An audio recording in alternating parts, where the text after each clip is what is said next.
Keeping aquariums can be one of the most satisfying hobbies when things are going well. When things aren't going well, it is super frustrating. Follow along today. I'm going to cover 12 of the biggest mistakes that I see my clients and customers make. Hopefully this will help you.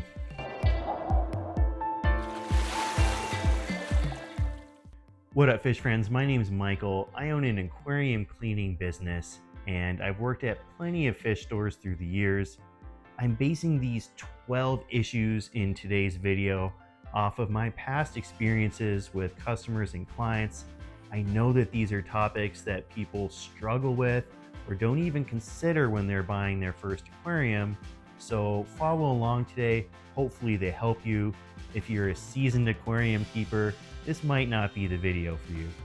Number one, this truly is the most important thing that so many people seem to struggle with when they first have a fish tank. It's the nitrogen cycle. So I think the biggest issue with this is when people start researching, it's often explained in complicated scientific, biological, and chemical terms. So I'm going to break it down for you in a really simple way to understand. So basically, the nitrogen cycle is just a process that these microbes undergo in your aquarium. The way it works is you have a fish in your tank and it poops. Now that poop gets broken down by microbes, like decomposing microbes, and it produces ammonia as a waste product. Where these beneficial microbes come in is they convert that ammonia to nitrites and then to nitrates. Nitrates are a less harmful waste product, and plants can use it as fertilizer. It takes a while for these beneficial microbes to get established in your aquarium, anywhere between 2 to 6 weeks. So if you get fish right away before allowing these beneficial microbes to establish a colony in your aquarium, you're going to have problems with toxic chemicals in your tank. So that ammonia I talked about that they're converting into nitrates, without these microbes, the ammonia can just build and build and build in your tank. So it's very important to wait. If you get fish before this process happens, you're likely to see death. If you want to expedite the cycling process, the time in which it takes your tank to establish these colonies, then you can buy a product called Quick Start or Seed. Every company makes a different product which essentially does the same thing. It puts these beneficial bacteria into your tank. The next topic is cleaning your fish tank. Owning a fish tank is fun, but not everyone likes to clean it.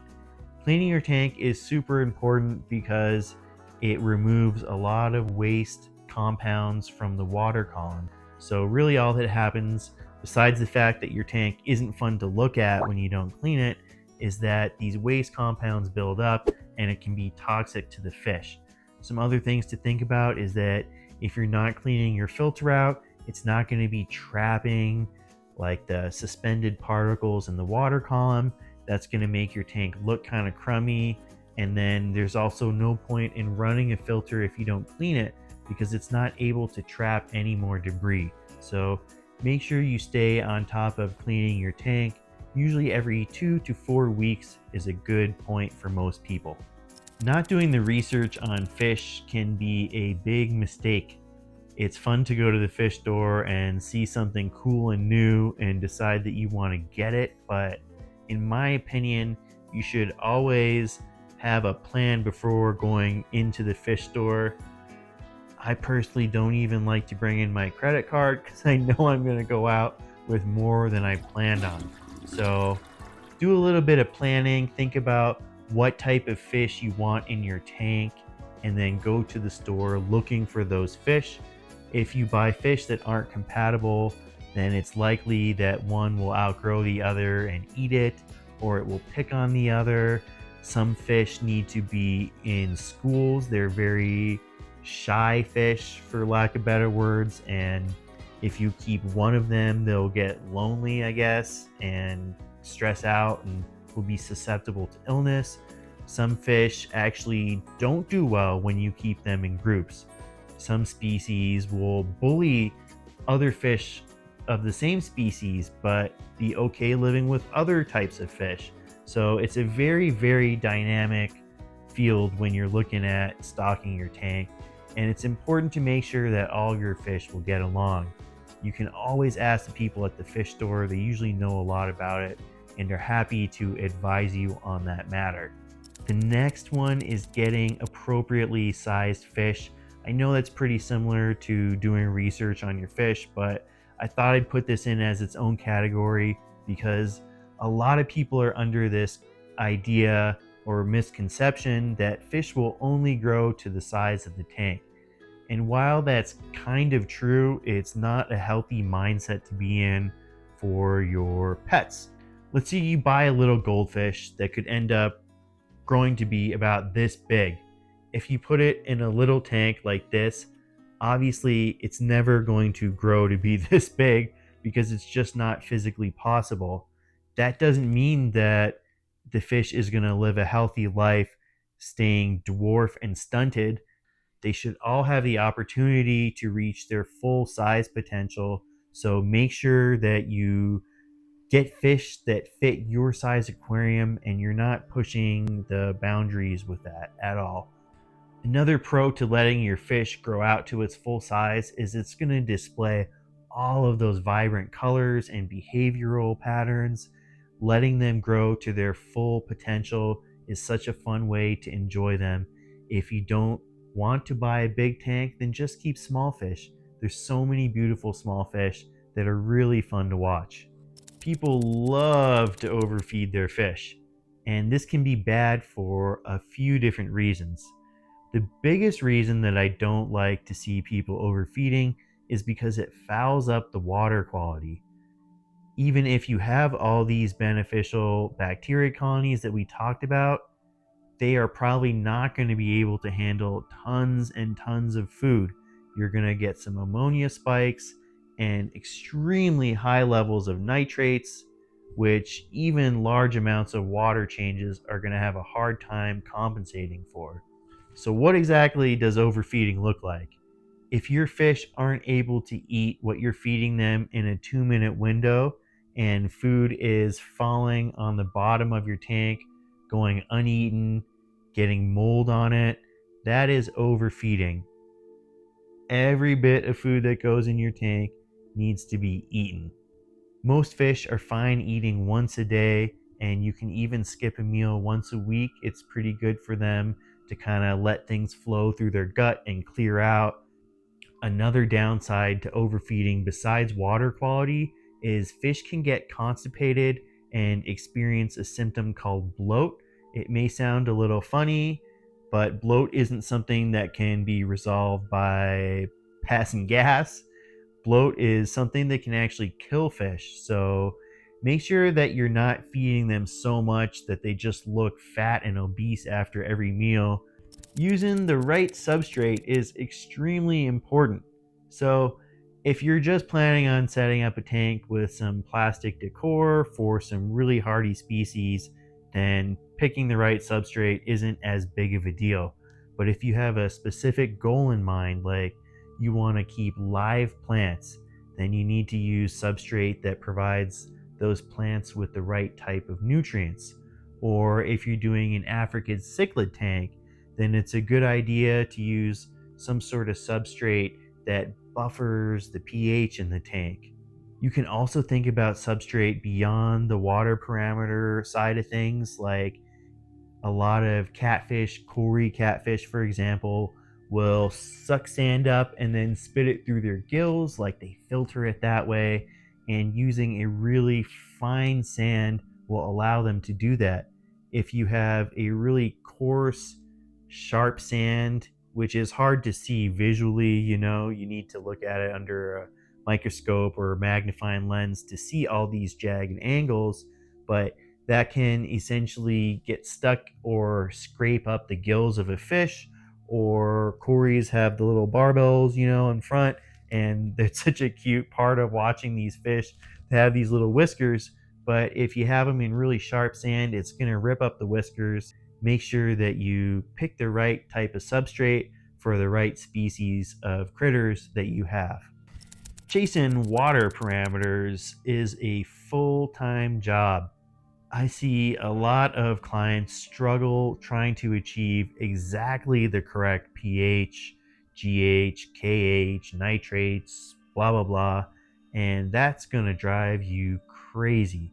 So, the first thing to note about aquarium water is that it's not static, it's constantly changing. So, even if you achieve those perfect parameters right after you test, the next day they could very well be different.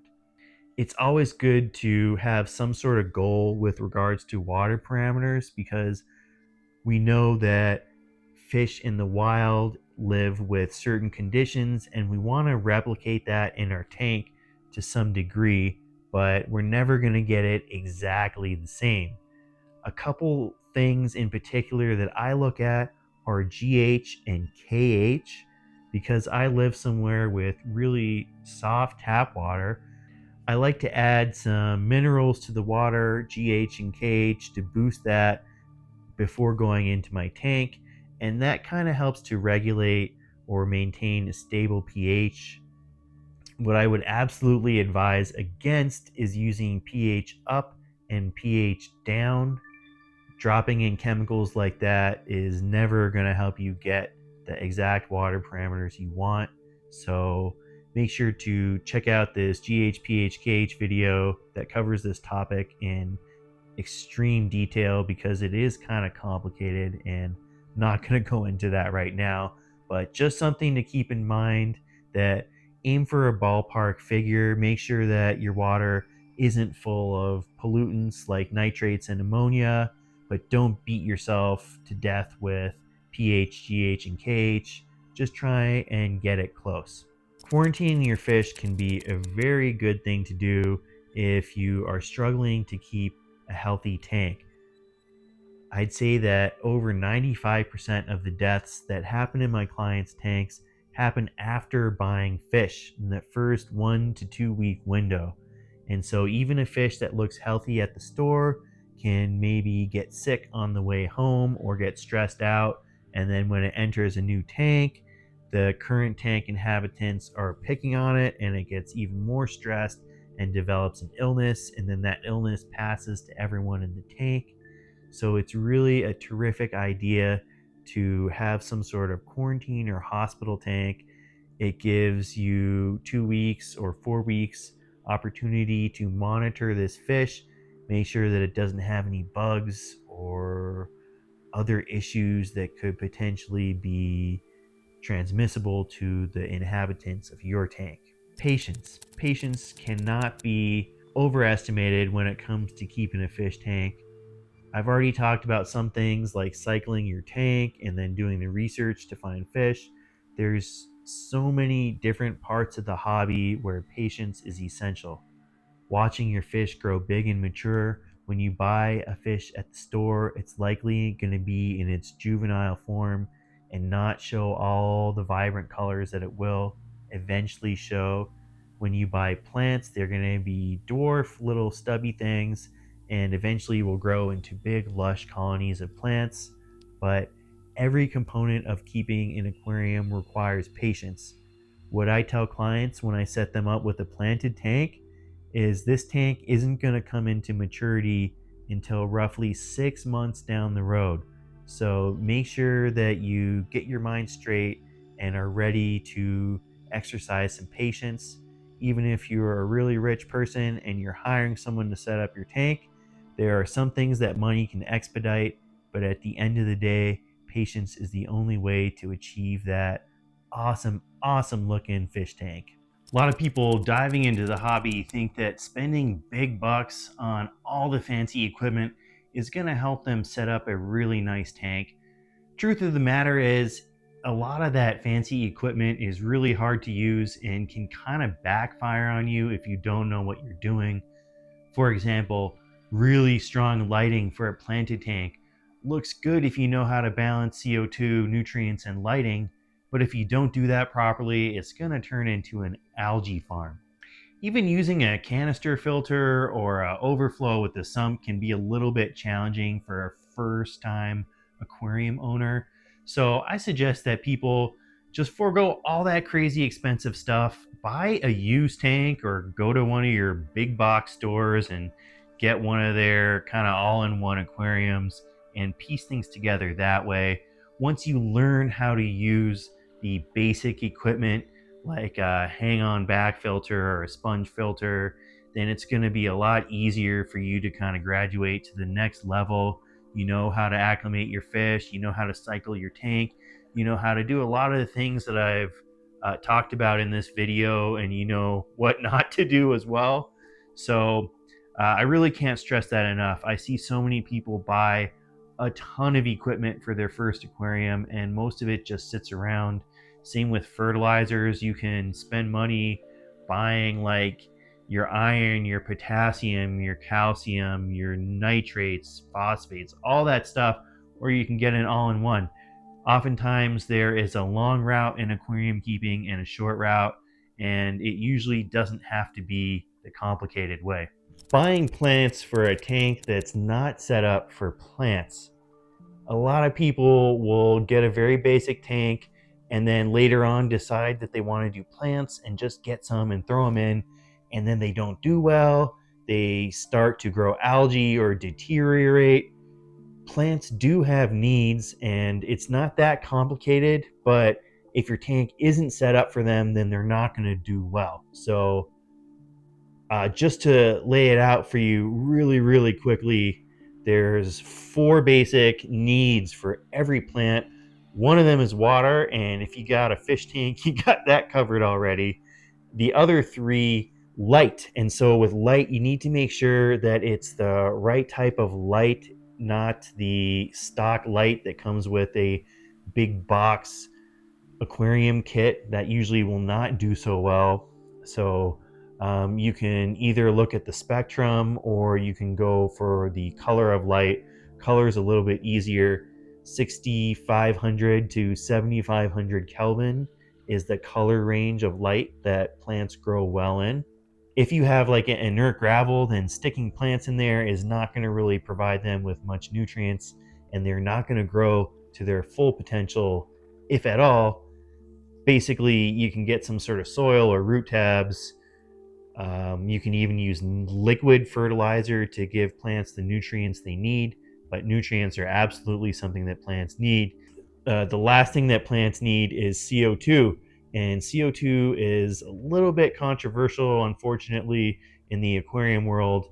Fact of the matter is, plants can get CO2 from fish that are respiring or from the atmosphere when it kind of dissolves or diffuses into the aquarium water. CO2 is absolutely essential for plant growth.